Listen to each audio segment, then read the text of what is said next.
So anyways, on Tinder, women select 4% of the men. So, and the women like men who are about 4 years older, cross-culturally. They like men who manifest signs of success, as well as being handsome and personable and all of that. And the reason for that, as far as I can tell, is that they're looking to equalize the economic disparity that exists because women take a harder hit from sex and pregnancy than men. So they're looking to equalize that. And no wonder they're looking for someone who's competent.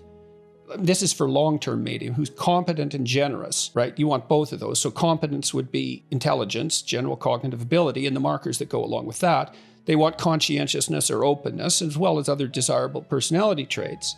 And they want generosity, honesty, all of those. But so they're looking for someone who can provide. Well, it's not because they're greedy precisely. It's because, well, they're going to put themselves in a more vulnerable position if they have a child. And we know this because even affluent women who have a child by themselves or who get divorced tend to drop down the socioeconomic hierarchy a fair bit, which is, of course, why alimony payments and all of that are necessary.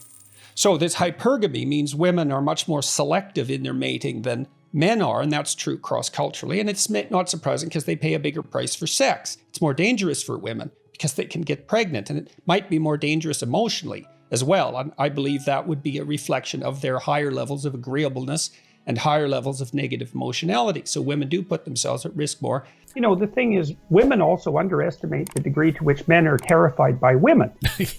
You know, and it's because men's experience, generally speaking, the most probable answer to the question, will you give me your phone number, is, are you kidding? Right. So exactly. So the probability of rejection is very, very high. And these women that have all these things going for them are also terrifying targets for rejection. And men also assume that, well, they must be flooded with requests, and they don't even bother, you know. And then the age thing also kicks in hard. And this is one of the things that makes women's lives particularly complicated, in my estimation, is that they have to solve all the complicated problems of life in the time from the age of 20 to the age of 35. And men just don't have to do that. So the pressure isn't there for men. And so as women move towards their 30s, the power relationship between men and women also starts to transform because, I mean, there's almost nothing less valued than a young man, but that starts to change as men move towards their 30s if they're successful.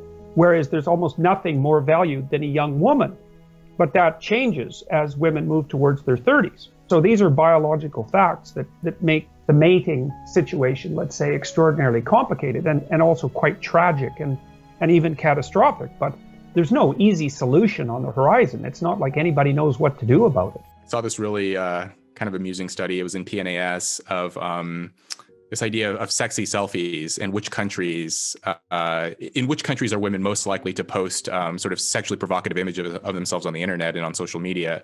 What they found was that in countries where income inequality tends to be high, that's when women are most likely to post sexy selfies. And their conclusion here was that when women are competing for a shrinking number of highly successful men, they're more likely to pose in provocative ways on the internet in the hopes of capturing their attention, which is maybe what we're seeing on Instagram and on various other social media apps, where I think there is this sort of tilting towards more and more sort of pornographic adjacent content in the hopes of capturing more attention.